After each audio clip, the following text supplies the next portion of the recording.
العالمين وبه نستعين على أمور الدنيا والدين والصلاة والسلام على نبينا محمد وعلى آله وصحبه ومن سار على نهجه بإحسان إلى يوم الدين وبعد.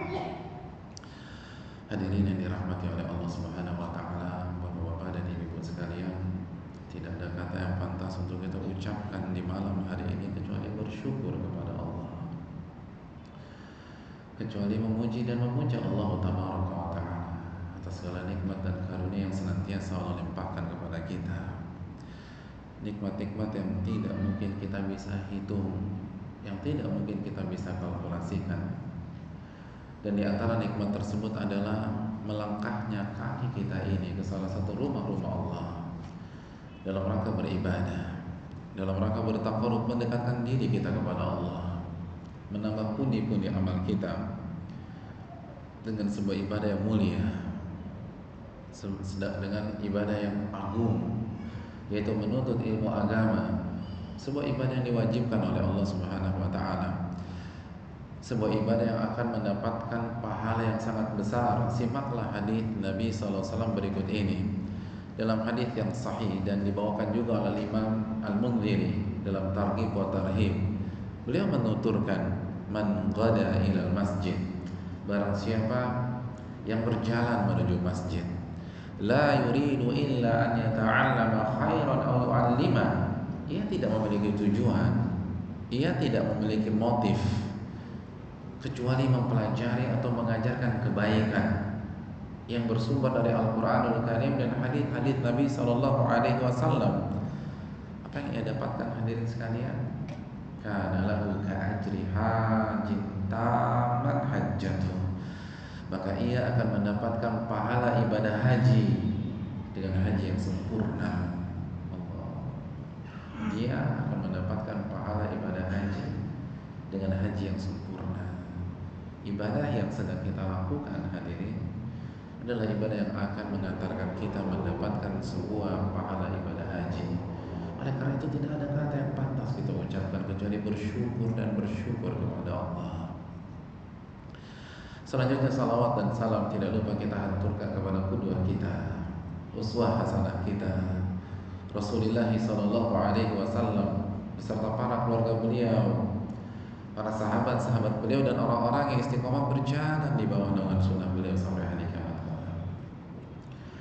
Hadirin yang dirahmati oleh Allah Subhanahu wa taala, sebagaimana tema yang diinginkan oleh panitia dan koordinator, jazakumullah khairan, kita akan berbicara tentang, atau kita akan mengenal beberapa, atau kita akan mengenal penyakit-penyakit hati. Dan penyakit yang akan kita angkat pada kesempatan malam hari ini adalah sebuah penyakit hati yang paling berbahaya, yang paling mengerikan, bahkan induk dari penyakit-penyakit hati yang lain. Penyakit yang bukan hanya membuat kita berdosa, tapi bisa menggugurkan seluruh amal ibadah kita atau amal ibadah yang sedang kita kerjakan itu. Penyakit yang bernama ketidakikhlasan, hadirin. Penyakit yang mungkin namanya sudah populer di tengah-tengah kita.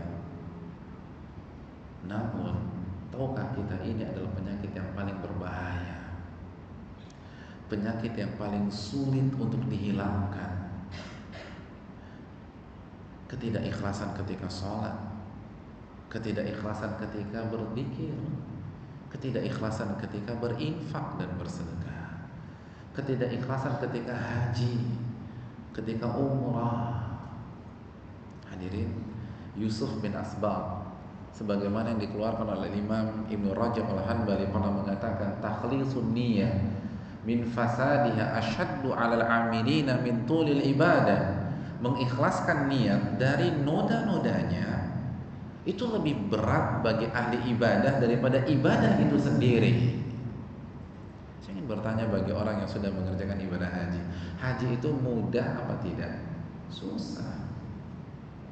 Kita harus persiapkan fisik, kita harus galang dana, kita nabung, bulan demi bulan, tahun demi tahun untuk bisa menjadi tamu Allah Subhanahu wa taala. Ketika sudah mengeluarkan puluhan juta sampai di sana, fasilitas kelas 1 yang kita dapatkan tidak. Kecuali kalau kita haji plus. Kita diperintahkan untuk memakai kain yang sangat sederhana. Bahkan kita tidak boleh pakai parfum di sana. Kita tidak boleh membersihkan bulu di tubuh kita. Kita harus tawaf. Kita harus berada di padang Arafah seadanya. Lalu kita berangkat ke Musdalifah untuk bermalam tanpa ada kasur, tanpa ada selimut, tanpa ada guling. Lalu kita harus berangkat lagi ke Mina di hari berikutnya. Hadirin, itu sulit. Tapi ikhlas ketika haji lebih sulit lagi. Orang yang haji tahun 2001 itu dia harus menjaga keikhlasan sampai detik ini. Kalau dia menyombongkan tawafnya di 2001, hancur sehancur-hancurnya di 2001. Padahal sekarang 2015. Menjaga keikhlasan itu lebih berat, hadirin yang dirahmati Allah, daripada ibadah itu sendiri. Ini yang harus kita renungkan. Ini yang harus kita camkan. Oleh karena itu, seorang ulama besar yang bernama Ibnu Abi Hamzah, beliau pernah menyampaikan idenya. Kata beliau, waditu, aku sangat berharap ada seorang ulama yang mendedikasikan waktunya untuk membuka pengajian setiap hari dan materinya selalu ikhlas. Jadi hari Senin materinya ikhlas, hari Selasa ikhlas lagi, hari Rabu ikhlas lagi, hari Kamis ikhlas lagi, hari Jumat ikhlas lagi, sampai hari Senin apa? Ikhlas lagi. Kenapa? Karena ini penyakitnya umat Islam, kata beliau. Ini bahaya laten umat. Itu ulama yang mengatakan, bukan kita. Kalau kita 3 hari materinya ikhlas terus bosan. Tapi lihat bagaimana kecerdasan para ulama. Ini masalah umat Islam, ketidakikhlasan. Penyakit yang sangat berbahaya.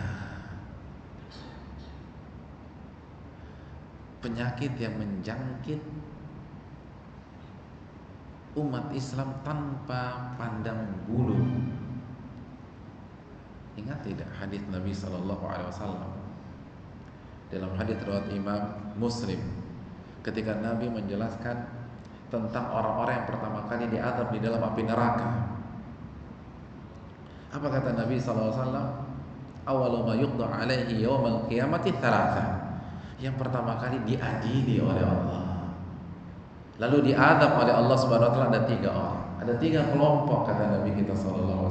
Siapa saja? Kira-kira dosa apa, sefatal apa maksiat mereka sehingga mereka menjadi orang-orang yang diadab pertama kali di dalam api neraka?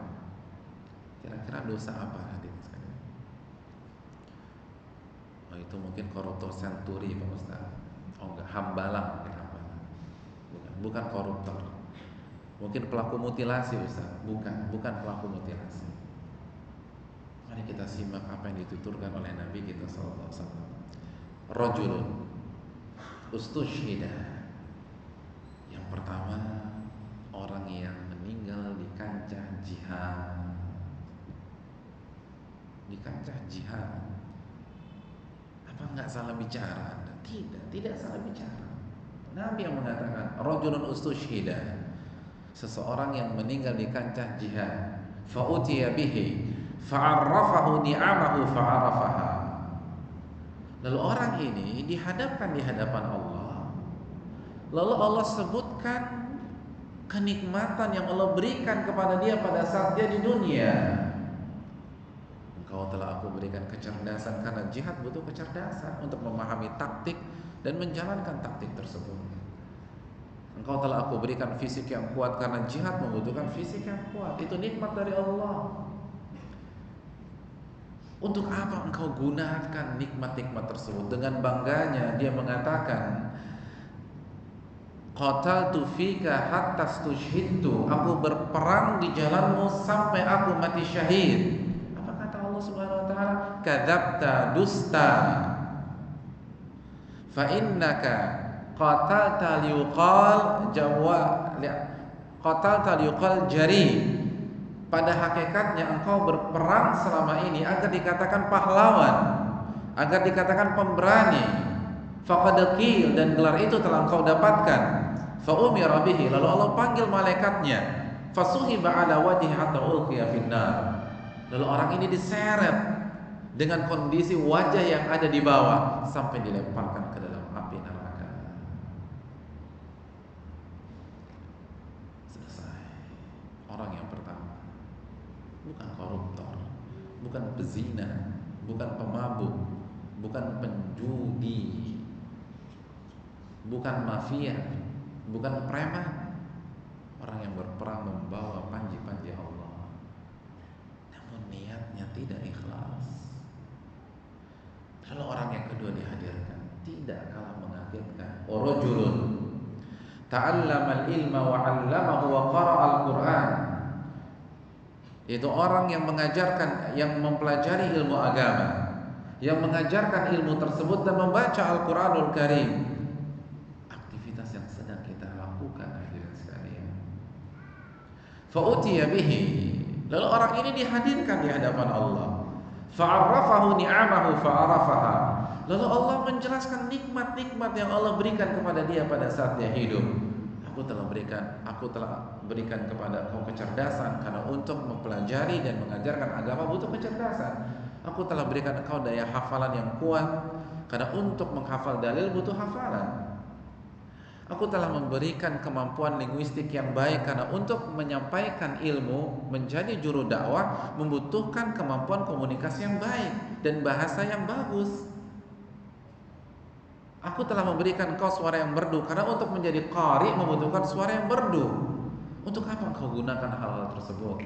Dengan bangganya dia mengatakan di hadapan Rabbul Alamin, ta'allamtul ilma wa 'allamtuhu wa qara'tu fikal Qur'an. Selama ini aku mempelajari ilmu agama, aku mengajarkannya, aku mendakwahkannya, aku pergi ke daerah satu ke daerah yang lain, ke negeri yang satu ke negeri yang lain, dan aku membaca Al-Quran semata-mata untuk mencari ridhamu. Apa kata Allah? Kadzabta, dusta, walakinnaka ta'allamtal ilma wa 'allamtahu liuqal 'alim. Namun selama ini yang engkau lakukan saat engkau mempelajari ilmu agama, mengajarkan ilmu tersebut agar engkau mendapatkan gelar alim, agar engkau mendapatkan gelar kiai haji, agar engkau mendapatkan gelar habib, agar engkau mendapatkan gelar ustaz, agar engkau mendapatkan gelar tuan guru, dan engkau membaca Al-Quran liuqal qari, dan engkau selama ini membaca Al-Quranul Karim agar dikatakan qari. Faqad qil,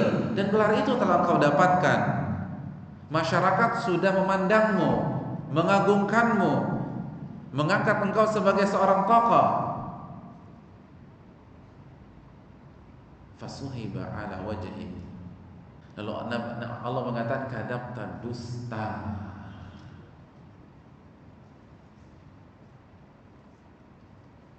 Akhirnya Allah perintahkan malaikatnya untuk menyeret orang tersebut dan dilemparkan ke dalam siksa api neraka. Lalu orang yang ketiga hadir, tidak kalah mengagetkan. Rajulun, dan seseorang yang Allah berikan harta seluas-luasnya. Lalu apa kata Nabi SAW? Fa'utiya bihi, lalu orang ini dihadapkan di hadapan Allah. Lalu Allah kembali menyebutkan nikmat-nikmat yang Allah berikan kepada dia. Lalu Allah kembali bertanya, fama amilta fiha, untuk apa engkau gunakan harta tersebut? Dengan bangganya dia katakan, simak baik-baik apa testimoni orang tersebut. Orang ini mengatakan, ma taraktu min sabil tuhibbu an yunfaqa fiha illa anfaqtu fiha lak. Aku tidak pernah meninggalkan sebuah jalan kebaikan yang engkau ridhai, yang engkau cintai, kecuali aku letakkan uangku di sisinya. Tidak ada satupun jalan kebaikan kecuali ia mendermakan uangnya untuk jalan tersebut. Tidak ada satupun fakir miskin yang mengetuk pintu rumahnya kecuali ia berikan infaknya. Tidak ada satupun anak yatim yang membutuhkan uluran tangan kecuali dia menjadi orang tua asuh bagi anak yatim itu. Tidak ada satupun bencana kecuali ia ikut menyumbang di bencana itu. Tidak ada satu jalan kebaikan kecuali ia dermakan hartanya di jalan kebaikan tersebut. Tapi apa kata Allah? Kadzabta, dusta. Walakinnaka fa'alta dzalik liyuqal jawad. Namun yang engkau lakukan hanya agar mendapatkan titel jawad, orang yang dermawan. Faqad qil, dan gelar itu telah engkau dapatkan. Fa umira bihi, maka Allah perintahkan malaikatnya untuk menyeret orang tersebut sampai dilemparkan ke dalam siksa api neraka. Hadirin yang dirahmati oleh Allah Subhanahu wa taala. Saya ingin kita menggarisbawahi respon Allah terhadap 3 orang tersebut. Di hadapan ketiganya Allah mengatakan faqad qil, gelar yang Anda cari itu sudah Anda dapatkan di dunia. Apa artinya? Artinya yang berpeluang mendapatkan siksa pertama kali, yang berpeluang menjadi penghuni neraka pertama kali adalah orang-orang yang memiliki prestasi di dalam agama dan diakui oleh masyarakatnya. Kenapa? Karena Allah mengatakan gelar itu telah engkau dapatkan di dunia. Saya ingin bertanya kepada hadirin yang dirahmati oleh Allah, apabila ada sebuah jihad yang syar'i, kira-kira yang mendapatkan gelar pahlawan pemberani orang yang berada di saf pertama atau orang yang ketika bertemu dengan musuh maka ia berlari tunggang langgang atau terkencing-kencing? Yang berada di saf pertama, yang berdarah-darah, yang tidak takut mati, itu yang mendapatkan gelar pemberani dan pahlawan, bukan yang pengecut. Siapa yang mendapatkan gelar ustaz? Siapa yang mendapatkan gelar ulama? Siapa yang mendapatkan gelar kiai? Yang menyampaikan ceramahnya terbata-bata atau yang fasih ketika berbicara, yang menyentuh ketika menyampaikan, yang hafal Al-Quran dan Sunnah? Tentu saja kita sepakat yang kedua.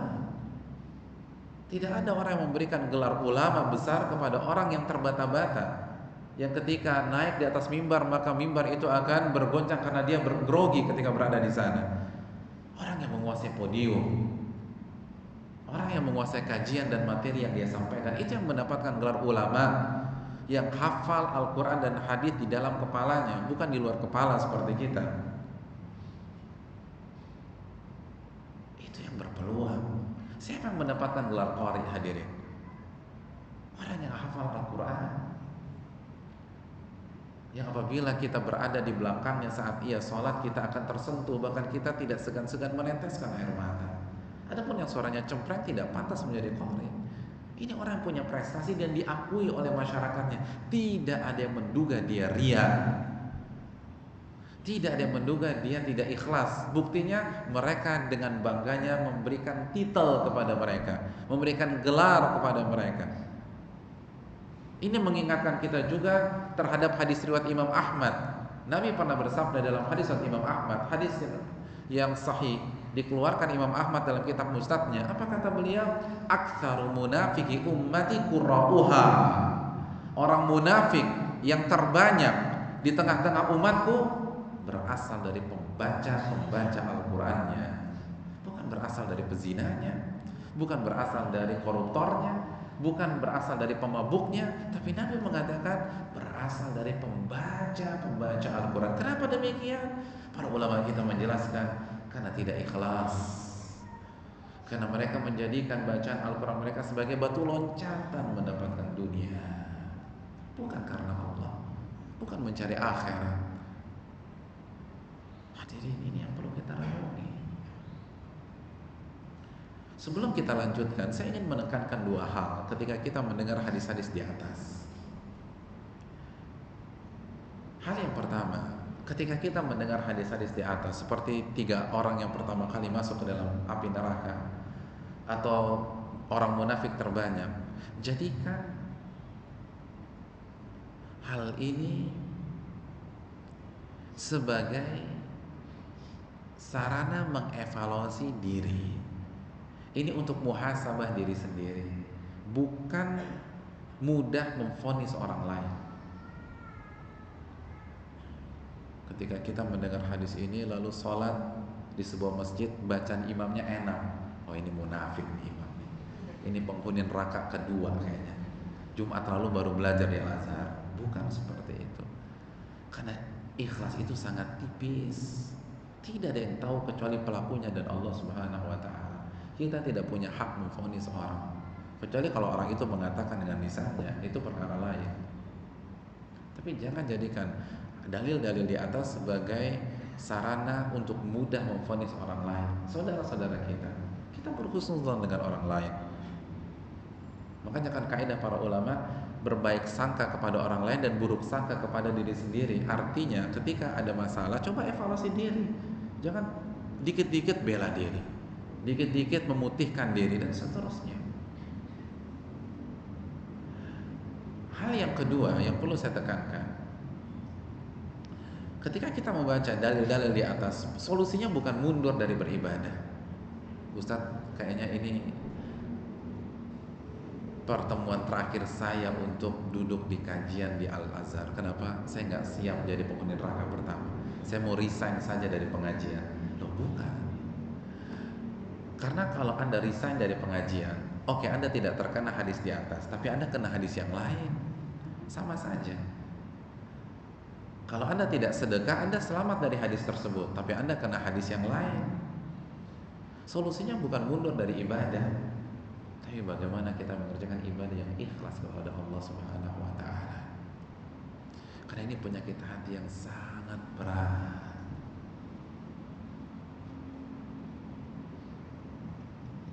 Makanya, siapa yang pernah dengar nama Ahmad bin Kamil?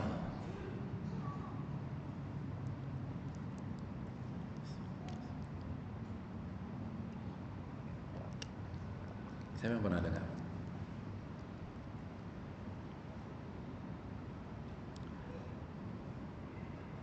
Ahmad bin Kamil. Siapa yang bisa menjelaskan sedikit biografi dari beliau? Yang bisa saya kasih handphone saya. Sedikit aja, 3 baris saja tentang beliau. Dari negara mana, seperti apa, dan seterusnya. Ada yang bisa? Alhamdulillah, tidak ada yang bisa. Saya sangat lega menghadapinya. Ahmad bin Kamil itu dikenal dengan julukan Ibnu Kamil al-Baghdadi. Kata Al-Imam Al-Zahabi rahimahullah, min buhuril ilm, dia itu samudra ilmu. Samudra ilmu, alim besar. Tapi apa yang terjadi? Ahlakahul ujub. Ujub menghancurkan dirinya. Ujub membuat namanya terkubur sebagaimana jasadnya terkubur. Tidak ada yang mengenal kecuali segelintir orang saja. Tidak ikhlas, hadirin sekalian. Ujub. Memang ilmu banyak tapi ujub, tidak ikhlas.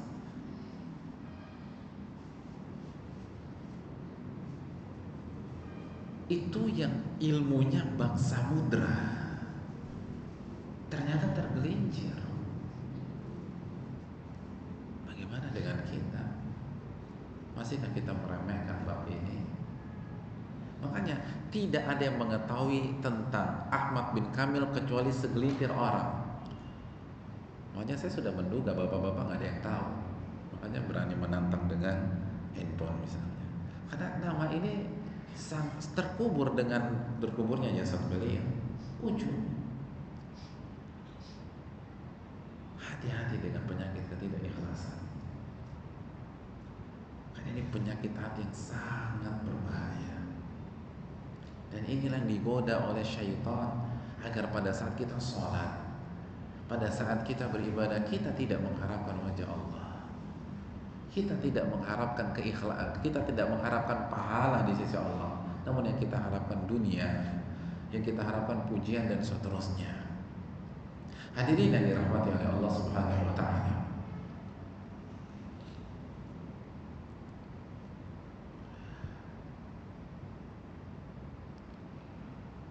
Mengapa penyakit ini begitu berbahaya? Begitu sulit untuk dihindari. Betapa berat untuk dilawan. Kata Ibnu Qudamah dalam Mukhtasar Minhajul Qasidin, karena 3 hal yang ada di dalam hati kita. Hal yang pertama, karena kita sebagai manusia itu suka dengan pujian.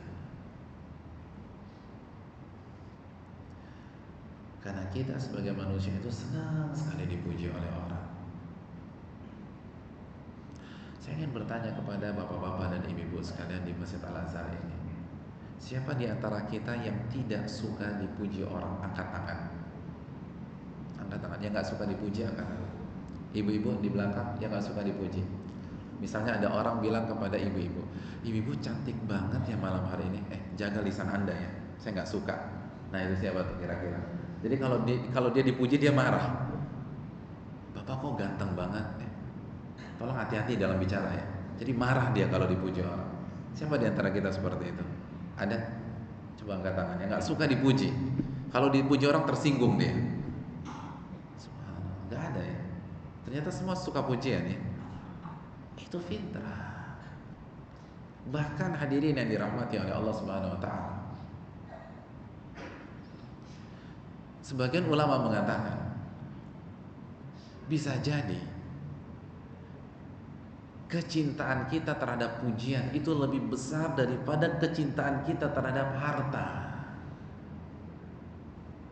Suka duit nggak bapak-bapak? Nggak juga. Suka? Nggak salah. Kita suka uang. Kalau misalnya saya bagi-bagikan uang kepada jamaah, setiap orang 1 juta rupiah, senang nggak kira-kira? Senang. Tapi ternyata uang monopoli yang saya bagikan, kira-kira senang apa kecewa? Kecewa. Ini udah jadi ustadz masih nipu aja kerjaannya, kan begitu ya.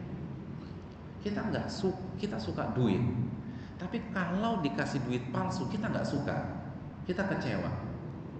Nah, hadirin, saya ingin bertanya, apabila ada pasangan suami istri, lalu sang suami memuji istrinya, mereka sudah 50 tahun berumah tangga, istrinya berusia 80 tahun. Kata suaminya, wahai istriku, dari hari demi hari kamu terlihat semakin cantik saja. Usia 80 tahun, dikatakan semakin hari semakin cantik. Kira-kira istrinya seneng gak dibilang begitu? Ibu-ibu seneng gak dibilang semakin hari semakin cantik? Senang ibu-ibu sekalian. Senang. Ada suami usianya 110 tahun, sudah kena stroke 3 kali, dipuji sama istrinya, kamu tuh semakin hari semakin gagah saja. Padahal megang botol aqua aja udah gemeter begini. Tapi saya ingin bertanya, suami itu senang apa tidak dipuji istrinya seperti itu? Senang. Senang. Padahal dia tahu itu palsu. Jadi kita menikmati pujian walaupun kita tahu sendiri pujian itu nggak benar. Kita menikmati pujian dan kita senang dipuji orang walaupun kita tahu pujian itu palsu. Pujian itu gombal. Tapi tetap senang dipuji. Dari sini kata para ulama, ini yang menunjukkan manusia itu lebih senang daripada pujian daripada uang. Dalam banyak sisi. Nah, ketika kita ikhlas, ini yang harus kita kubur. Pada saat kita berjuang untuk mencari ketulusan, ini yang harus kita tanggalkan. Kita harus tanggalkan setiap pujian, setiap sanjungan, hanya mengharapkan wajah Allah Subhanahu wa ta'ala. Dan ini berat, hadirin. Susahnya setengah mati. Karena kita ingin dipuji oleh orang, kita ingin disanjung oleh orang. Itu yang harus kita tanggalkan, karena kita hanya mengharapkan ridho Allah. Itu alasan yang pertama kata para ulama. Alasan yang kedua, karena tabiat kita tidak suka ketika kita dicela oleh orang lain. Jadi kita tidak suka dicela. Dan ini yang berat. Siapa yang suka dicaci maki orang? Tidak ada. Siapa yang senang ketika ada orang bilang, "Bapak kok bodoh sekali?" Alhamdulillah, terima kasih, jazakumullah khairan. Ada yang bilang begitu? Tidak ada. Kita nggak suka dicela orang. Nah, untuk mendapatkan keikhlasan ini yang harus kita kubur. Karena di banyak sisi kehidupan kita harus memprioritaskan ridho Allah dibanding ridho manusia.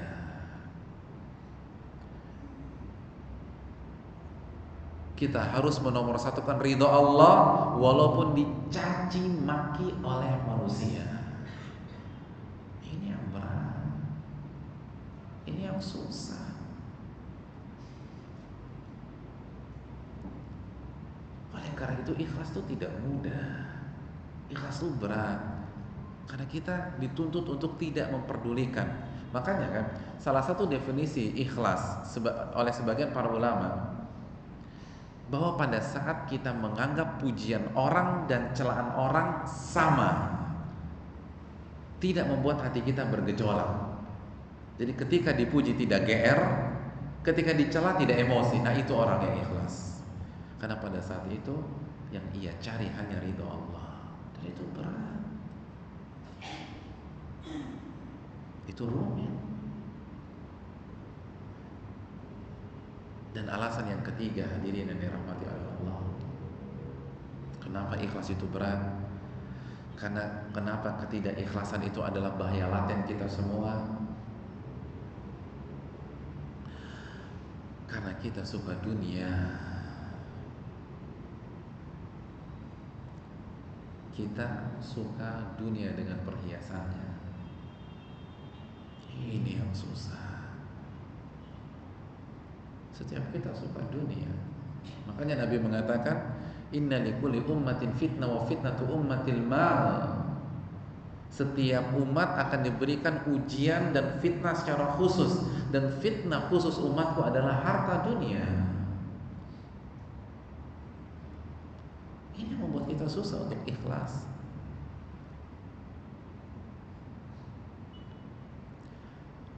Sampai-sampai Nabi bersabda dalam hadis Imam Tirmidzi, "Lau kana li bani Adam wadin min dhahabin labtagha ilaihi lahu thaniya." Apabila anak Adam memiliki lembah emas, lembah yang isinya emas semua, apakah dia berhenti sampai di lembah tersebut? Apakah dia resign? Tidak. Labtagha ilaihi lahu thaniya, dia akan cari lembah emas yang kedua. Makanya tidak ada milioner pensiun dini, itu nggak ada. Gak puas. Dapat 1M pengen 2M, dapat 2M pengen 3M, pengen 3M, dapat 3M pengen 4M. Saya ingin bertanya, koruptor papan atas gajinya kecil-kecil semua? Gak ada yang kecil-kecil. Gak ada gaji di bawah 10 juta. Gak puas dengan harta dunia. Dan ini yang harus kita tanggalkan ketika kita ikhlas. Ini yang harus kita lupakan. Ini yang harus kita punggungi. Ikhlas itu susah dan harus diingatkan. Diingatkan terus, sebagaimana perkataan Ibnu Abi Hamzah. Karena kita suka lalai, kita suka khilaf. Ini bahaya terparah untuk hati kita. Makanya salah satu sifat orang mukmin khawatir tidak ikhlas. Khawatir tidak ikhlas. Hasan Al-Basri pernah berkata, dan ini bisa dicek di Sahih Bukhari. Beliau mengatakan, "Ma khafahu ila mu'min wa la aminahu ila munafiq." Tidak ada yang bisa tidak ada yang takut, tidak ada yang khawatir terhadap ketidakikhlasan kecuali mukmin, dan tidak ada yang merasa aman dari ketidakikhlasan kecuali munafik atau di dalam hatinya ada benih-benih kemunafikan. Jadi justru seorang mukmin khawatir dirinya tidak ikhlas. Seorang mukmin khawatir salatnya tidak ikhlas. Seorang mukmin khawatir dakwahnya tidak ikhlas. Seorang mukmin khawatir proyek dakwah yang dia koordinasikan dia tidak lakukan secara ikhlas. Seorang mukmin khawatir hajinya tidak ikhlas. Seorang mukmin khawatir umrohnya tidak ikhlas. Itu seorang mukmin. Bukan yang mengumbar keikhlasan. Makanya Al-Imam Al-Ghazali dalam Ihya Ulumuddin pernah menukilkan ucapan Al-Imam As-Susi. Apa kata Al-Imam As-Susi? Ini laki-laki, bukan perempuan. Kalau Susi di Indonesia perempuan, ini laki-laki. Al-Imam Susi. Kata Imam Susi, "Man syahida ala ikhlasil ikhlas faqad ihtaja ikhlasu ila ikhlas." Barang siapa yang mengklaim amalannya ikhlas, maka amalannya tersebut perlu direvisi kembali. Karena orang ikhlas biasanya tidak menyebutkan dirinya ikhlas.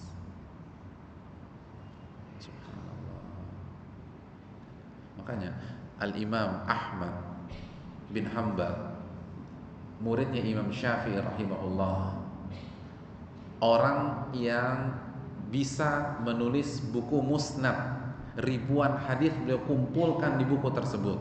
Ini murid terbaiknya Al-Imam Syafi'i. Dan Imam Syafi'i mengatakan, engkau lebih tahu hadis daripada saya.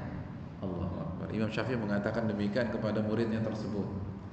Orang yang pernah dipenjara, disiksa karena mempertahankan ideologi tentang Al-Quranul Karim pada masa pemerintahan Ma'mun. Imam Ahmad dipenjara, Imam Ahmad dicambuk, Imam Ahmad disiksa. Suatu saat beliau pernah ditanya, wahai Ahmad, selama ini saat engkau memperjuangkan, saat engkau berdakwah, ikhlas apa enggak? Kira-kira kalau kita ditanya seperti itu jawabannya apa? Ya ikhlas, masa enggak ikhlas?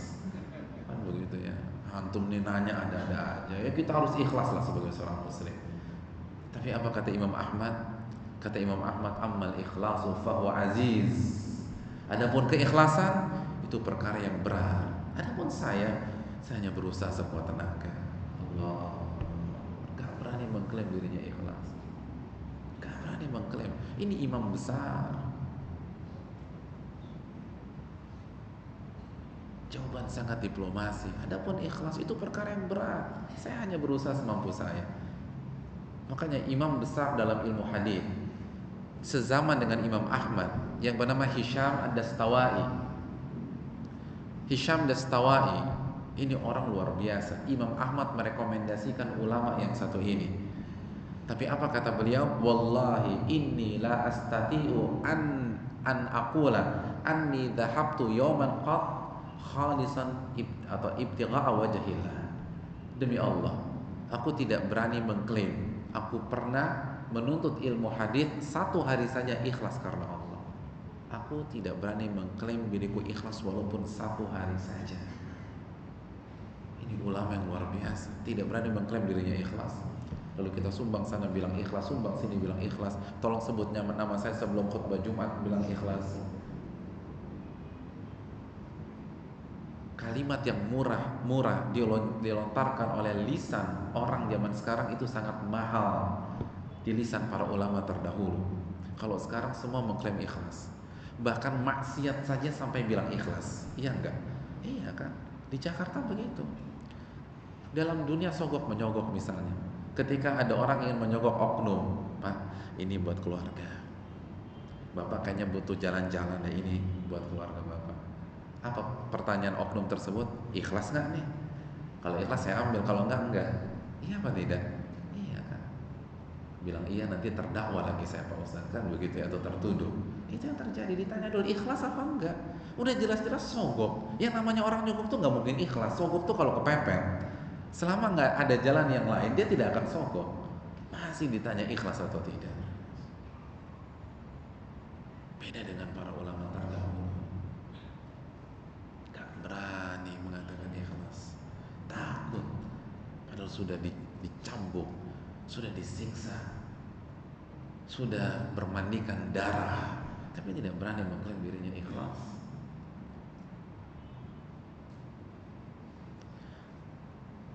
Sampai Al-Imam An-Nawawi rahimahullah. Al-Imam An-Nawawi Yahya bin Syaraf Abu Zakaria, atau yang biasa dikenal dengan Al-Imam Nawawi, ulama nomor 1 dalam mazhab Syafi'i rahimahullah. Walaupun ada yang bisa menandingi beliau, maka itu adalah Al-Imam siapa? Dalam mazhab Syafi'i yang bisa menandingi Imam Nawawi siapa? Hah? Bukan. Ibnu Hajar di bawah Imam Nawawi dalam mazhab Syafi'i. Al-Zahabi di bawah Imam Nawawi dalam mazhab Syafi'i. Al-Imam Ibnu Katsir di bawah Imam Nawawi dalam mazhab Syafi'i. Yang bisa menandingi Imam Nawawi dalam mazhab Syafi'i, sebagaimana perkataan ulama Syafi'iyah, adalah Al-Imam Ar-Rafi'i. Ini dua tokoh besar dalam mazhab Syafi'i. Ya tidak? Ada yang mazhab Syafi'i di sini? Nggak ada. Karena orang Indonesia kan mayoritas berkiblat ke mazhab Syafi'i. Ini dua ulama besar. Tapi muhakkik atau banyak para pakar mazhab Syafi'i mengatakan kalau dua tokoh besar ini berbeda, maka yang dikuatkan adalah pendapat Imam Nawawi, penulis kitab Al-Adhkar, penulis kitab Al-Minhaj Syarah Muslim, penulis kitab Majmu' Syarah Muhadzab. Buku ini kalau selesai ditulis oleh Imam Nawawi, ini menjadi buku terbaik dalam ilmu fikih. Tapi qadarullah tidak selesai, beliau keburu meninggal. Maka buku terbaik dalam dunia fikih buku apa? Al-Mughni, karya Al-Imam Ibnu Qudamah. Kata para ulama fikih, kalau Imam Nawawi berhasil menyelesaikan Al-Majmu', maka ini buku terbaik dalam ilmu fikih. Penulis Riyadhus Shalihin, pernah dengar Riyadhus Shalihin? Ini kitab yang menempati ranking kedua dari segi penyebaran dan pengkajian. Kitab ini hanya kalah dari satu kitab dari segi penyebaran dan pengkajian di tengah-tengah umat Islam. Kitab yang ranking 1 siapa? Kitab apa? Sahih Bukhari bukan. Kitab apa? Kitabullah. Apa Kitabullah? Al-Quran. Ini yang paling dikaji umat. Ini yang paling tersebar. Nah, setelah Al-Quran yang paling tersebar, Riyadhus Shalihin, bukan Sahih Bukhari, bukan Imam Muslim. Kalau nggak percaya silahkan cek di Jakarta. Coba cari pengajian Sahih Bukhari di Jakarta, paling kita bisa hitung dengan jari. Tapi cari pengajian Riyadhus Shalihin, banyak tidak? Banyak, di mana-mana Riyadhus Shalihin. Inilah karya-karya tokoh kita yang satu ini. Makanya gelar beliau siapa? Apa gelar Imam Nawawi? Apa gelar Imam Nawawi? Siapa yang tahu? Muhyiddin. Bukan LC. LC mah lewat. Bukan MA. MA nggak ada apa-apanya. Bukan doktor, bukan PhD. Gelar beliau Muhyiddin. Ini kalau zaman sekarang itu dapat Nobel. Ini gelar internasional. Muhyiddin, penghidup agama. Artinya dengan karya-karyanya seakan-akan Islam itu hidup kembali, ramai kembali, bergeliat kembali. Muhyiddin, ini gelar yang sangat prestisius di dalam umat Islam. Coba perasaan antum kalau dapat gelar seperti ini apa? Imam Nawawi itu tidak tahu bahwa para ulama memberikan gelar seperti ini kepada beliau. Sampai pada satu hari beliau mendengar dengan kedua telinga beliau bahwa ternyata telah disematkan gelar Muhyiddin di nama beliau tersebut. Kira-kira reaksinya gimana? Kalau orang zaman sekarang dapat penghargaan, bilangnya seperti apa? Jadi konferensi pers, atau dia suruh pidato 2 menit, lalu dia akan katakan, saya berterima kasih kepada Tuhan Yang Maha Esa, kepada produser saya, kepada fan-fan saya yang telah mendukung karir saya. Kan begitu kalau orang sekarang dapat penghargaan, iya apa tidak? Apa ucapan Imam Nawawi pada saat itu? Beliau mengucapkan sebuah kalimat emas yang dinukilkan oleh Imam As-Sakhawi dalam kitabnya. Kata Imam Nawawi, ma aj'alu fi hillin man laqabani Muhyiddin. Aku tidak halalkan, aku akan tuntut sampai hari kiamat orang yang memberikan gelar Muhyiddin kepada diriku. Allahu yang dikasih gelar mau dituntut jemaah sekalian sampai hari kiamat. Bukan diucapkan terima kasih. Terima kasih kepada dewan juri yang telah memberikan penghargaan ini kepada saya. Bukan. Dituntut dewan jurinya. Saya akan tuntut Anda. Kenapa kasih penghargaan ini kepada saya? Ada orang seperti itu sekarang. Allah, kenapa demikian? Karena Imam Nawawi paham benar beratnya keikhlasan. Semakin tinggi gelar seseorang, semakin sulit dia ikhlas. Iya apa tidak?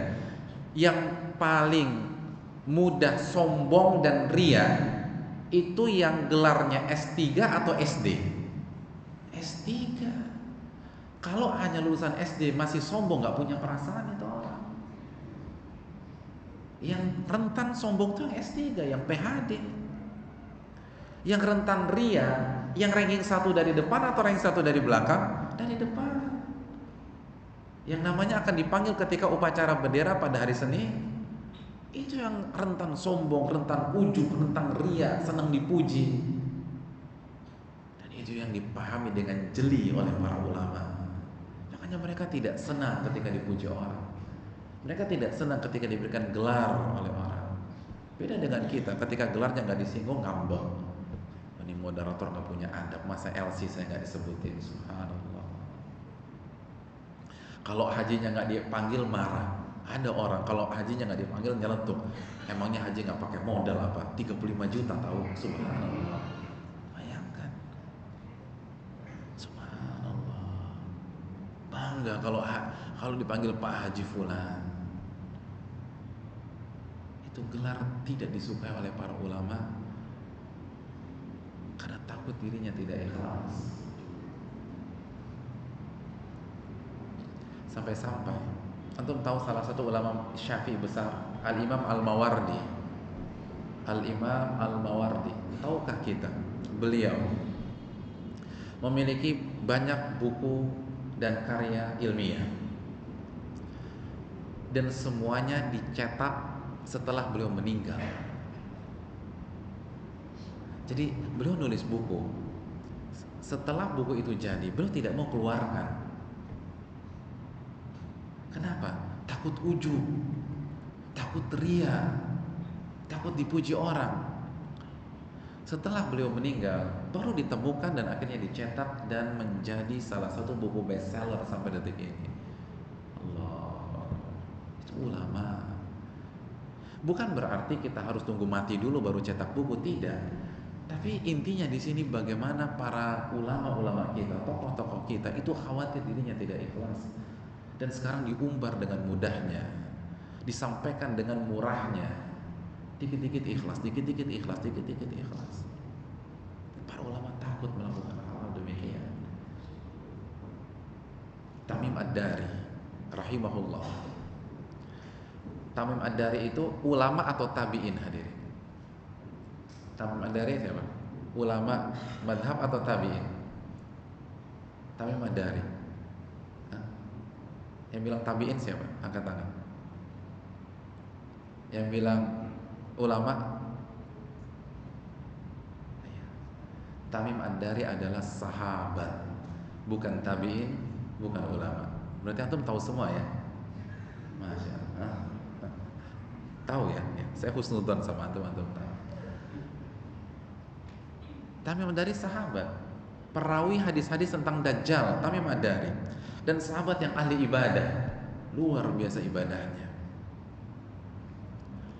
Suatu ketika Tamim Ad-Dari pernah ditanya oleh seseorang, bagaimana Anda mengerjakan qiyamul lail? Bagaimana Anda sholat tahajud?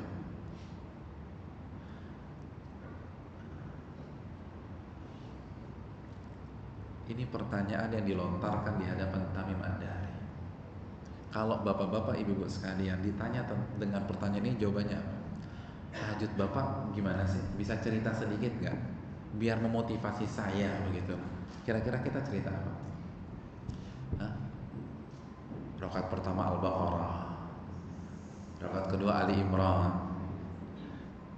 Walaupun mungkin hanya 5 ayat dalam Al-Baqarah, tapi 5 ayat yang gak disebutkan. Yang penting Al-Baqarah, lalu Ali Imran. Apa jawaban Tamim Ad-Dari?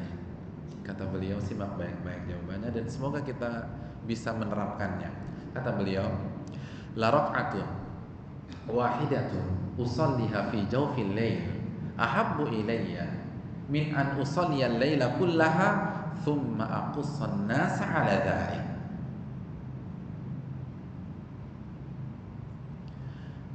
Aku sholat malam tahajud 1 rakaat di tengah kegelapan malam, tidak ada satu orang pun yang tahu.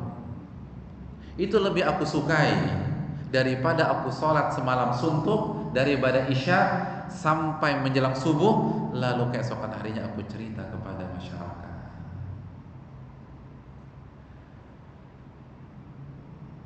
Jelas perjawabannya.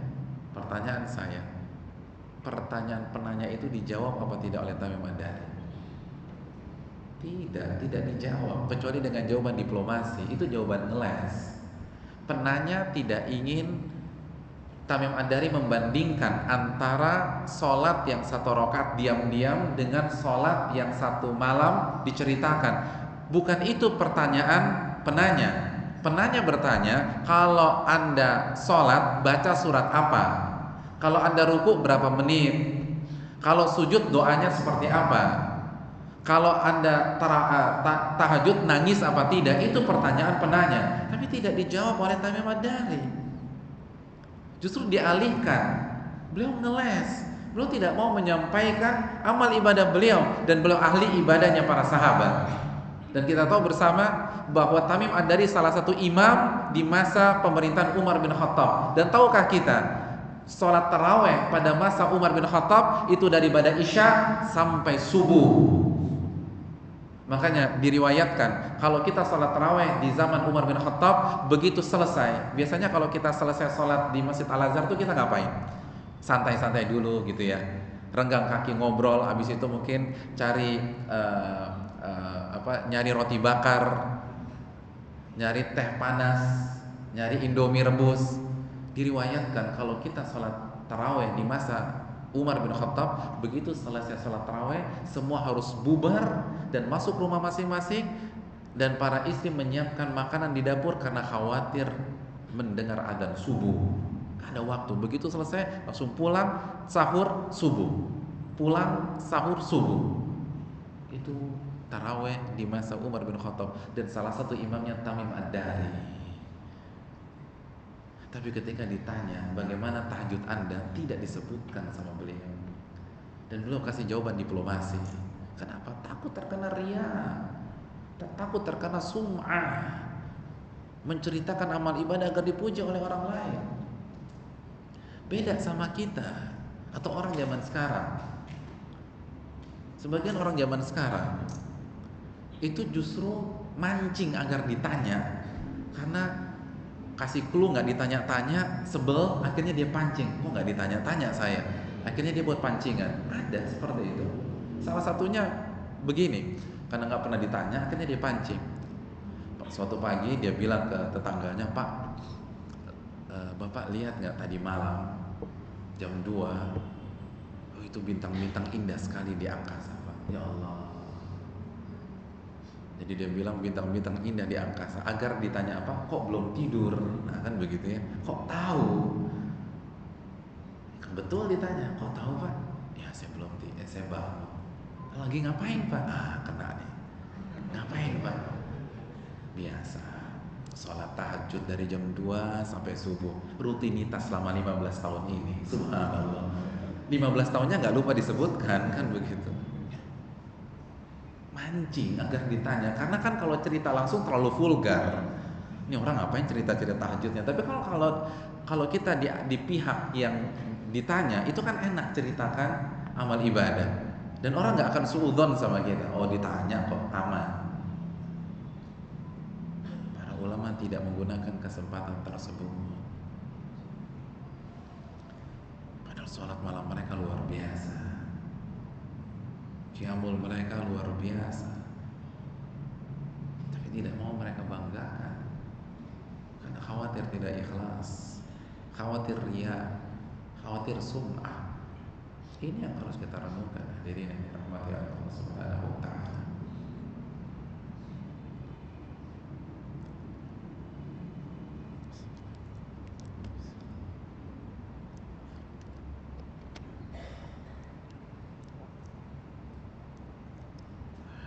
Setelah kita mengetahui bahwa penyakit ini begitu berbahaya, penyakit ini begitu menakutkan, penyakit ini dihindari oleh para a'immah, para imam, mari kita mengenal lebih lanjut apa saja penyakit-penyakit yang berkaitan dengan ketidakikhlasan. Yang pertama, riya. Ini adalah penyakit yang sangat populer di tengah-tengah kita. Saya yakin banyak jamaah sekalian yang sudah mendengar kata ini jauh sebelum kita berada di malam hari ini. Riya. Ada yang namanya Bu Ria nggak di belakang? Riya itu apa sih? Riya itu apa? Riya itu dari kata-kata ro'a yara. Pernah dengar istilah ru'yah? Ketika Ramadan, Idul Fitri kan ru'yatul hilal. Nah, ru'yah dan riya itu memiliki akar kata yang sama. Jadi dari kata-kata melihat. Nah, riya dijelaskan oleh Al-Hafidh Ibnu Hajar Al-Asqalani rahimahullah, menampilkan amal ibadah di hadapan orang agar dia memujinya. Jadi agar orang tersebut memujinya. Itu riya. Jadi memperlihatkan, menampilkan, dari kata-kata melihat. Jadi memperlihatkan amal ibadah di hadapan seseorang agar orang itu memuji dia. Itu riya.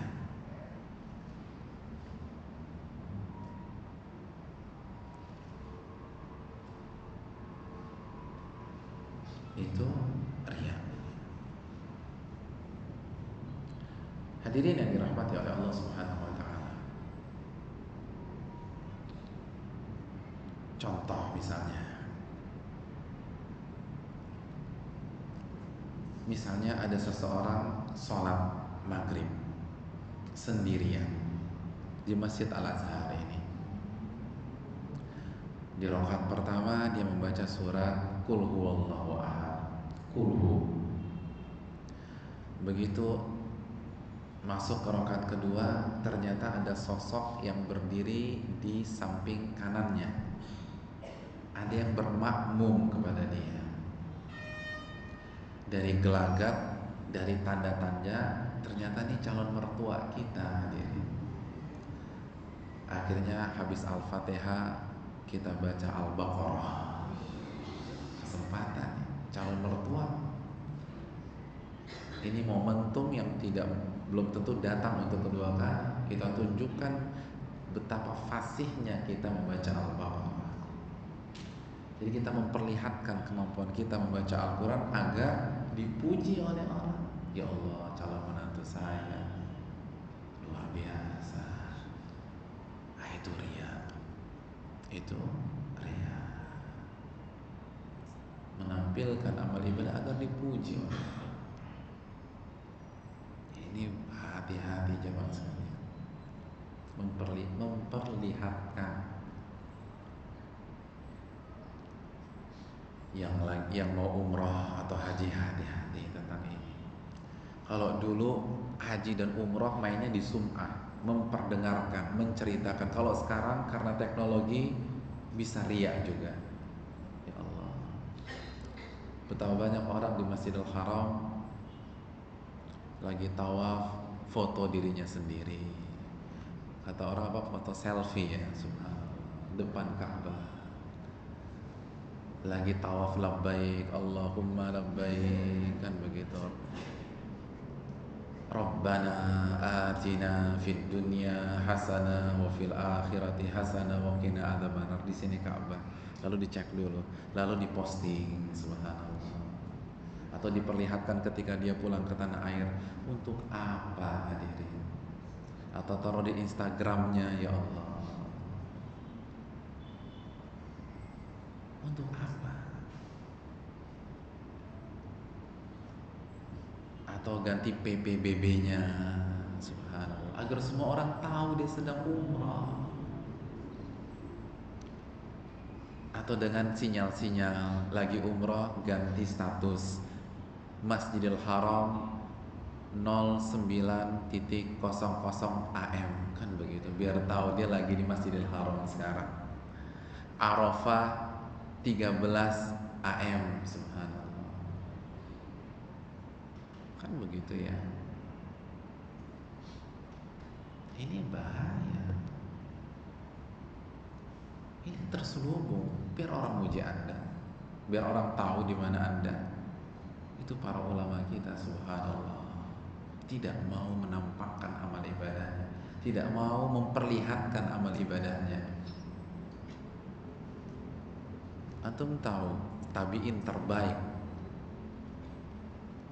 di masanya siapa? Tabi'in terbaik, kata Nabi dalam hadis Muslim, tabi'in terbaik rajulun yuqalu Uwais, seseorang yang bernama Uwais Al-Qarni. Siapa beliau?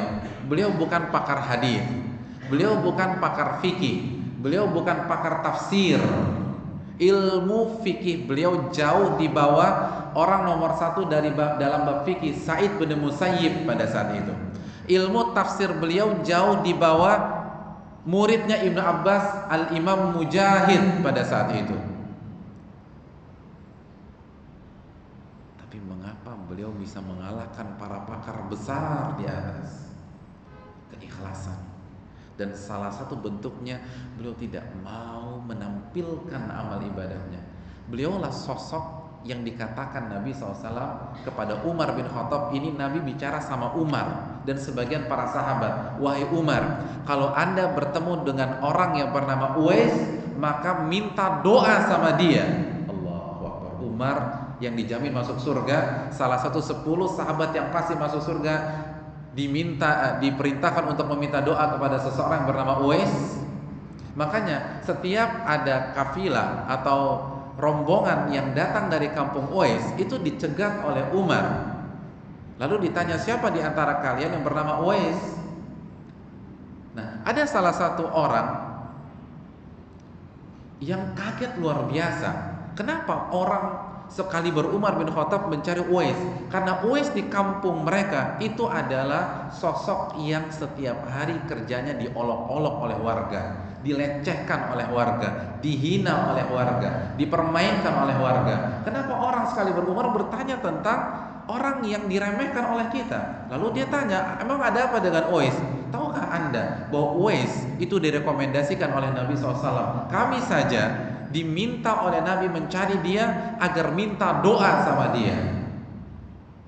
Akhirnya orang ini begitu pulang haji, sampai di kampungnya bukan pulang ke rumah, langsung pergi ke rumah Uwais minta doa. Padahal selama ini dia yang paling getol mencela dan mencaci maki Uwais. Coba kalau antum jadi Uwais gimana? Orang yang selama ini mempermainkan antum, mengolok-olok antum, menjelek-jelekan antum, sekarang berada di depan pintu rumah antum minta doa sama antum karena dia baru tahu siapa antum sebenarnya. Kira-kira kita doain enggak? Doain Pak Ustadz biar celaka tuh orang, kan begitu ya.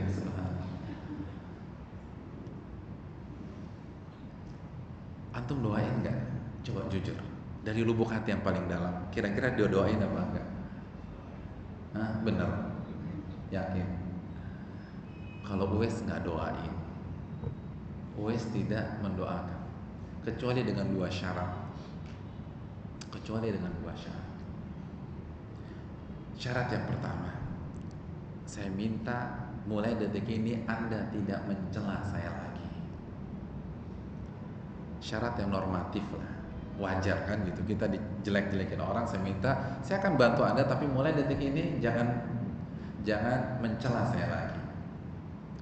Itu syarat yang pertama. Syarat yang kedua, jangan bilang siapa-siapa bahwa doa saya mustajab. Allah, beliau tidak mau terkenal. Beliau tidak mau warganya tahu bahwa beliau punya hubungan istimewa dengan Allah. Jangan bilang siapa-siapa. Beda sama orang zaman sekarang, buka praktek zaman sekalian. padahal nggak ada hadis, padahal doanya belum tentu mustajab, nggak ada dalil mengatakan doanya mustajab, udah buka praktek. Ini Uwais langsung hadis Nabi SAW, di antaranya hadis Muslim, nggak mau orang tahu, tidak mau ditunjukkan. Hadirin sekalian rahimanillah wa iyyakum. Tapi kalau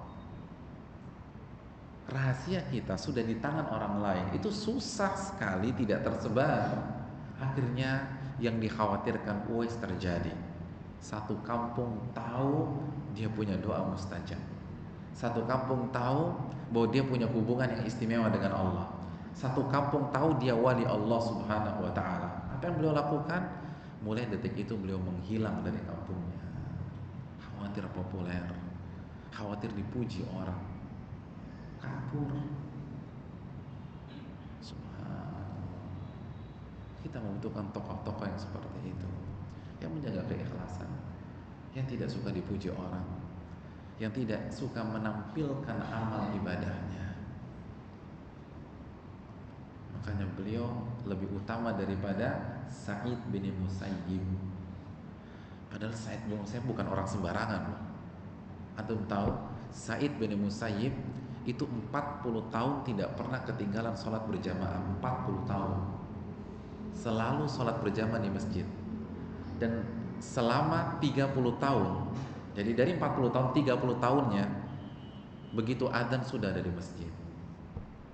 Selama 30 tahun adzan ada di masjid.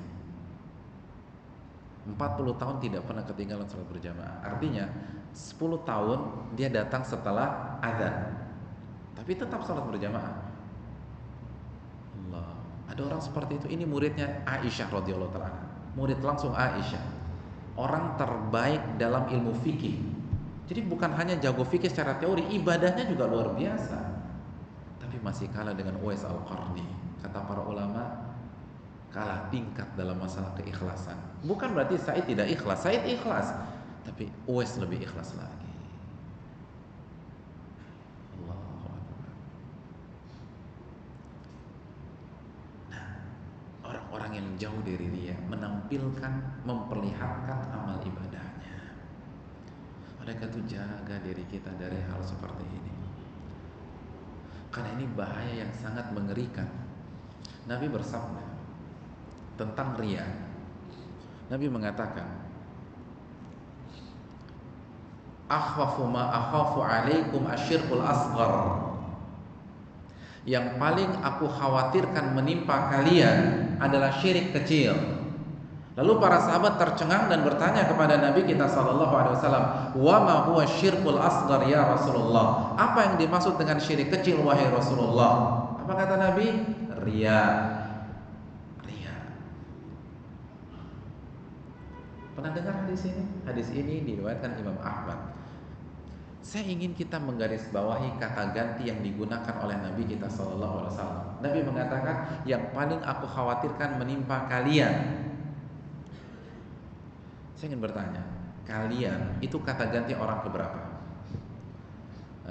Siapa masih ingat pelajaran bahasa Indonesianya waktu SD? Yang bahasa Indonesia dapat 9 siapa di sini? Kalian kata ganti orang keberapa? Kedua atau ketiga?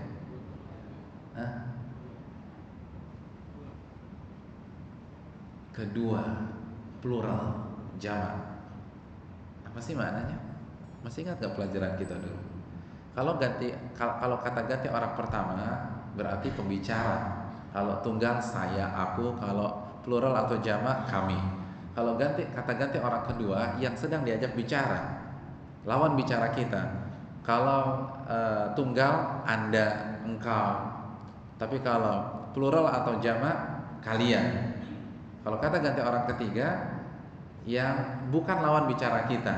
Kalau tunggal dia, kalau plural mereka. Kan gitu ya. Ingat nggak nih? Ada yang bawa buku bahasa Indonesia? Nggak ada, alhamdulillah. Nah, hadirin yang dirahmati oleh Allah SWT, apa sih fungsinya? Kok tema kita menyimpang nih Ustaz? Enggak. Saya ingin mengatakan karena Nabi itu dalam surat An-Najm, Allah mengatakan wa may yantiqu 'anil hawa in huwa illa wahyun yuha. Dalam surat An-Najm ayat 3 dan 4. Allah mengatakan, dan Nabi tidak berbicara dengan hawa nafsunya, namun wahyu yang Allah wahyukan kepada beliau. Jadi Nabi ketika membawakan Al-Quran atau bersabda bukan dengan hawa nafsu tapi wahyu. Berarti setiap kata itu diperhitungkan, setiap kata itu sangat tepat. Dan Nabi menggunakan kata ganti kalian. Artinya apa tadi? Lawan bicara. Berarti ketika Nabi berbicara dengan sabda ini 15 abad yang lalu, lawan bicaranya siapa? Sahabat. Orang-orang sekaliber Abu Bakar, Umar, Uthman, Ali, Abu Hurairah, Abdurrahman bin Auf. Yang paling aku khawatirkan menimpa kalian riya, memperlihatkan amalan agar dipuji oleh masyarakat. Nabi tidak mengatakan yang paling aku khawatirkan menimpa umatku, tapi Nabi menggunakan kata ganti orang kedua, yang paling aku khawatirkan menimpa kalian. Jadi orang-orang yang pertama kali masuk ke dalam hadis ini, orang-orang yang paling dikhawatirkan terkena yang pertama kalinya adalah para sahabat. Oh, berarti bukan saya dong, aman. Bukan begitu pola pikirnya. Kalau orang-orang seperti sahabat dikhawatirkan, apalagi Anda, apalagi saya. Orang-orang sekaliber Abdullah bin Amr bin As, yang puasanya Nabi Daud khatamannya setiap 3 hari sekali, 3 hari khatam, 3 hari khatam, 3 hari khatam, 3 hari khatam, dan bukan di bulan Ramadan. Dan itu pun setelah ditegur oleh Nabi dalam tanda kutip. Kenapa? Karena sebelum beliau mendengar sabda Nabi, Nabi pernah bersabda dalam hadis Muslim, afdhalus siyam shauma Daud, sebaik-baik puasa sunnah di sisi Allah puasa Nabi Daud. Kana yasumu yauman wa yuftiru yauman. Nabi Daud puasanya gimana? Mohon maaf, salah. Bukan hadis, bukan puasa Nabi Daud. Kita bicara tentang khataman tadi ya. Hadisnya diriwayatkan Imam Ahmad dan Abu Daud. Nabi pernah mengatakan, la yafqahuhu man yaqra'uhu bi aqalli min thalath. Tidak akan bisa mentadaburi orang yang menghatamkan Al-Quran kurang dari 3 hari. Nah, sebelum Abdullah bin Amr bin As mendengar hadis ini, itu khatamannya sehari khatam, sehari khatam, sehari khatam, sehari khatam. Baru setelah beliau mendengar hadis ini, beliau agak lambatkan khatamannya. Yang awalnya sehari khatam menjadi 3 hari khatam. Allah Akbar. Antum khatamannya berapa hari? Ya 11-12 lah. Tapi kan nggak boleh riya Pak Ustadz, kan gitu ya. Jadi nggak usah disebutkan. Bayangkan 3 hari khatam, itu pun setelah dilarang sama Nabi. Kalau nggak sehari khatam, itu khurafat. Tidak. Orang yang hafal Quran, yang hafalnya mutkin, dia dengan santai menghatamkan 1 juz 20 menit. Coba tanya Imam Masjid Al-Azhar, para hafid. Orang hafal Quran 1 juz 20 menit, dan itu santai, bukan tergesa-gesa, santai, dan dengan tajwid. Dan kalau 1 juz 20 menit, berarti 1 Quran berapa?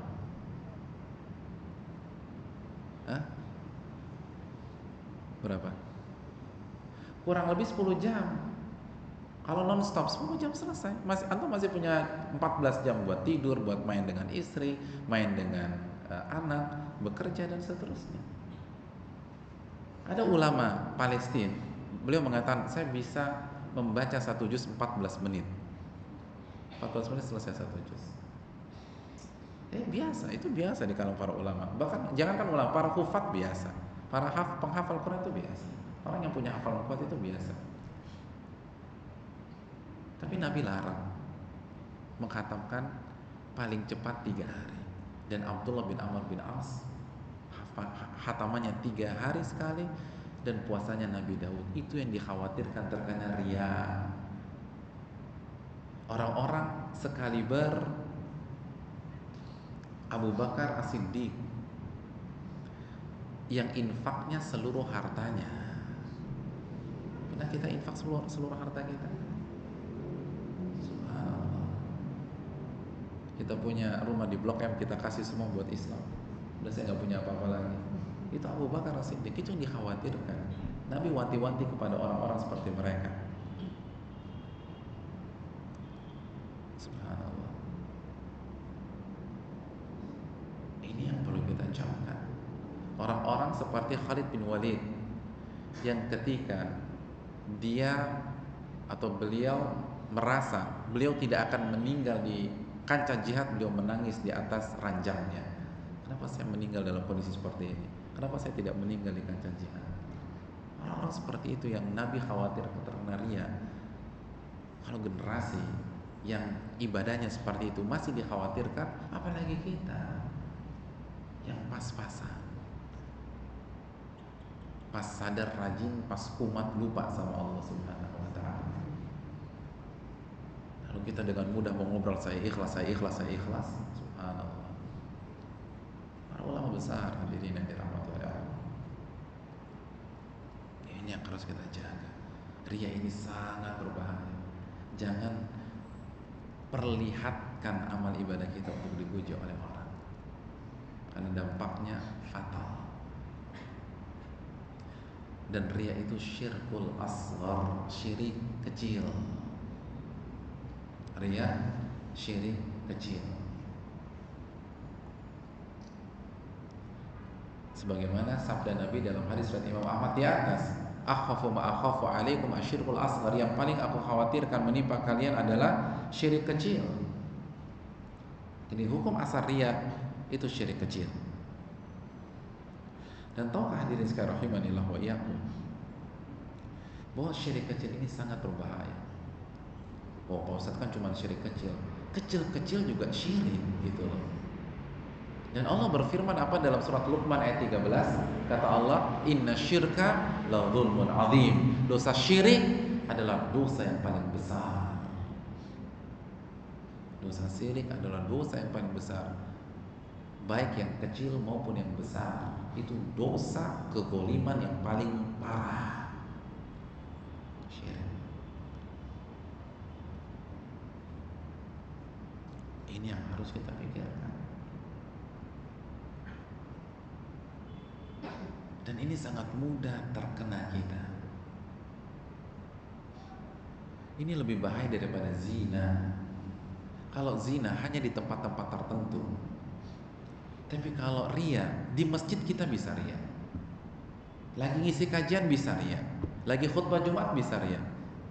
Ada orang zina di mimbar Jumat? Tidak ada. Na'udzubillah. Itu mati keluar masjid kalau nekat zina di lewat. Tapi orang ria bisa di mimbar Jumat, bisa di kajian, bisa menjadi imam, bisa menjadi makmum. Bayangkan, jadi makmum aja bisa ria, kan gitu ya. Mentang-mentang di saf pertama, kan gitu. Itu padahal nggak ngomong apa-apa, cuman berdiri aja tugasnya, itu bisa ria. Oh, lihat saya hebat, on time datang ke masjid. Ini bahaya. Bahkan kita bisa ria di hadapan Ka'bah. Ada orang yang berani minum khamar depan Ka'bah? Gak berani, tapi ria bisa. Kita bisa ria pada saat sujud. Makanya ini sangat ditakutkan oleh Nabi kita Sallallahu Alaihi Wasallam.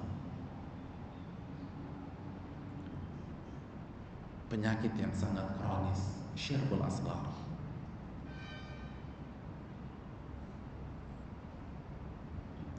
Hadirin yang dirahmati oleh Allah Subhanahu wa taala. Dan apabila penyakit ini kita tampung, kita kembangkan dan kita budidayakan, sehingga tidaklah kita mengerjakan amalan kecuali ria, dan ria, dan sehingga tidak ada Allah di dalam tujuan kita, yang ada adalah pujian dan pujian, maka stadium akan naik ke syirkul akbar, syirik besar yang mengeluarkan pelakunya dari Islam. Dan inilah riaknya orang-orang munafik, sebagaimana Allah berfirman dalam surat An-Nisa ayat 142. Allah mengatakan salah satu sifat orang munafik, wala yadhkuruna yuraunan nas wala yadhkurunallaha illa qalila. Orang munafik itu selalu ria. Kan idza qamu ila shalah qamu kusala yurauna an-nas wa la yadhkuruna Allah illa qalila. Orang munafik itu ketika ingin mengerjakan sholat mereka malas-malesan. Yurauna an-nas, selalu ria lagi. Dan mereka tidak berzikir kepada Allah kecuali sedikit saja. Dan ria orang munafik dalam ayat ini, sebagaimana dijelaskan para ulama, adalah syirkul akbar, syirik besar. Jadi kalau kita sudah terbiasa ria, akhirnya sholatnya ria, infaknya ria, sedekahnya ria, hajinya ria, umrohnya ria, pengen dipuji, sehingga kita sudah tidak ambil pusing dengan akhirat. Maka itu syirkul akbar, syirik besar. Dan syirik besar kita tahu bersama mengeluarkan pelakunya dari Islam. Na'udzubillah.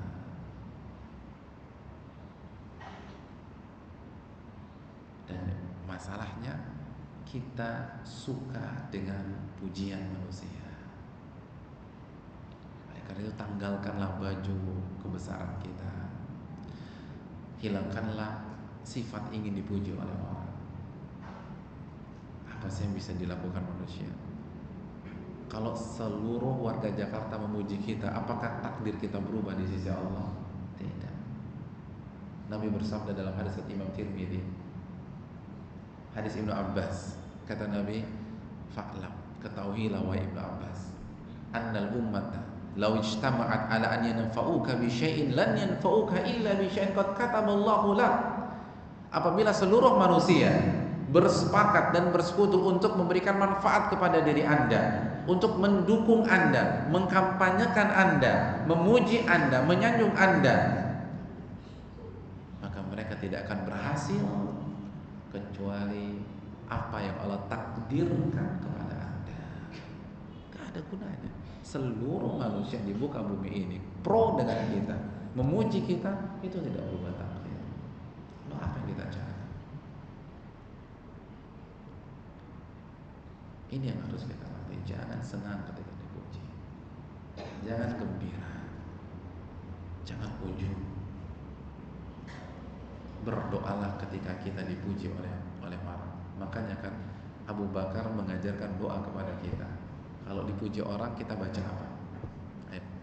Doa dipuji orang apa nih? Ibu-ibu, doa dipuji orang apa, Bu? Kayaknya nggak ada yang pernah dipuji orang. Nah, kalau sering dipuji kan sering dibaca, jadi ingat terus gitu. Nah, doa dipuji orang apa? Nah, ini doa luar biasa. Allahumma la tu'akhidni bima yaqulun.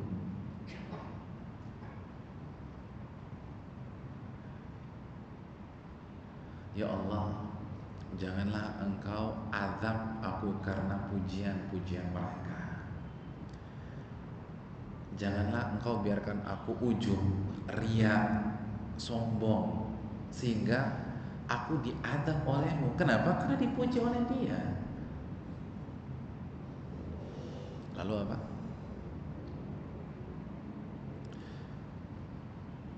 Waj'alni khairan mimma yadhunnun. Dan jadikanlah aku lebih baik daripada yang ia sangka dan ia puji. Jadi buatlah aku lebih baik daripada dugaan dia dan pujian dia. Waghfir lima la ya'lamun. Dan ampunilah dosa-dosaku yang tidak mereka ketahui. Orang muji kita itu karena nggak tahu dosa kita seperti apa. Kalau mereka tahu dosa kita, khususnya yang kita lakukan pada saat kita hanya berdua saja dengan Allah, maka saya yakin mereka tidak akan memuji kita. Orang kan memuji kita karena ngelihat ibadah kita saja, ngelihat ketika kita ceramah misalnya, ngelihat ketika kita khutbah. Mereka tidak tahu apa yang kita lakukan ketika kita sedang sendiri. Maka minta kepada Allah, ampunilah kesalahan saya yang mereka tidak tahu, yang mereka tidak melihat. Ini doa yang sangat bagus ketika kita dipuji. Makanya baca doa jamaah. Kalau dipuji baca doa, bukan GR. bukan narsis gitu ya. Baca doa sehingga nggak lupa daratan, sehingga nggak ria gitu. Dan semua kita kembalikan kepada Allah. Inilah materi yang bisa saya sampaikan pada kesempatan kali ini.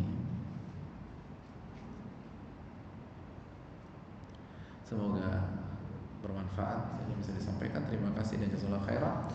Saya tutup dengan doa kafaratul majlis. Subhanakallahumma wa bihamdika asyhadu an la ilaha illa anta astaghfiruka wa atubu ilaik. Assalamualaikum